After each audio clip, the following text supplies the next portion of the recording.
இஞ்சி மஞ்சள் இதையெல்லாம் விட உடல் ஆரோக்கியத்துக்கு இயற்கையான ஒரு ஃபுட் இருக்கு. பட் ஏசியாவில் மிச்சம் காலமாக பாய்ச்சிட்டு வரோம் நாம இந்த ஏஷியன் கண்ட்ரீஸில்.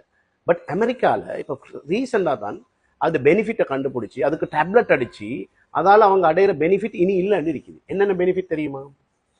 ப்ரெஷரை குறைக்கிறதுக்கு பயன்படுத்துகிறாங்க, ஹார்ட்டை ஹெல்த்துக்கு பயன்படுத்துகிறாங்க, ஹார்ட்டை ஹெல்த்தியாக இருக்குது, ஈரல்ட ஹெல்த்திக்கு பயன்படுத்துகிறாங்க, பிரெயின்ட ஹெல்த்துக்கு பயன்படுத்துகிறாங்க, ஜாயிண்ட்டோட ஹெல்த்துக்கு பயன்படுத்துகிறாங்க.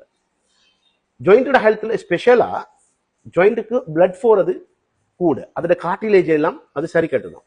அப்போ ஜாயிண்ட் பெயினில் உள்ள ஆக்களுக்கு இது என்ன செய்யுதுன்னு கேட்டால் ஜாயிண்ட்ல இன்ஃப்ளமேஷன் சொல்லுவாங்க. அதாவது ஜாயிண்ட் பெயின் வாரத்துக்கு காரணம் ஜாயிண்ட்ல வீக்கம் அடைகிறது. அதே மாதிரி குடல்லையும் வீக்கம் அடைகிறது மீக்கி.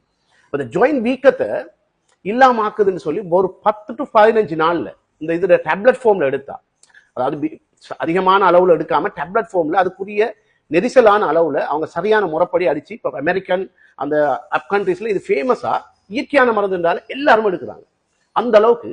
ஆனா பட் நம்ம இயற்கையா கொஞ்சம் கொஞ்சமா எடுத்துக்கிட்டீங்கன்னா போதுமான அளவு நம்மகிட்ட இல்லை. இது என்ன மருந்து ஆச்சரியமாக்குதா? இது என்ன என்ன வகையான மரக்கறிந்த ஆச்சரியமாக்குதா? இது வேற ஒண்ணும் இல்லைங்க. நம்ம எடுக்கிற பீட்ரூட் மருந்து, அதுல செய்யற மருந்து தான். அதுல அளவுல சரியான 21.1% சரியான கன்சன்ட்ரேஷன் படி சரியான அளவுல ஒரு 15 நாள் எடுத்தா ஃபுல்லி ஜாயிண்ட் பெயின் எல்லாமே போகுது.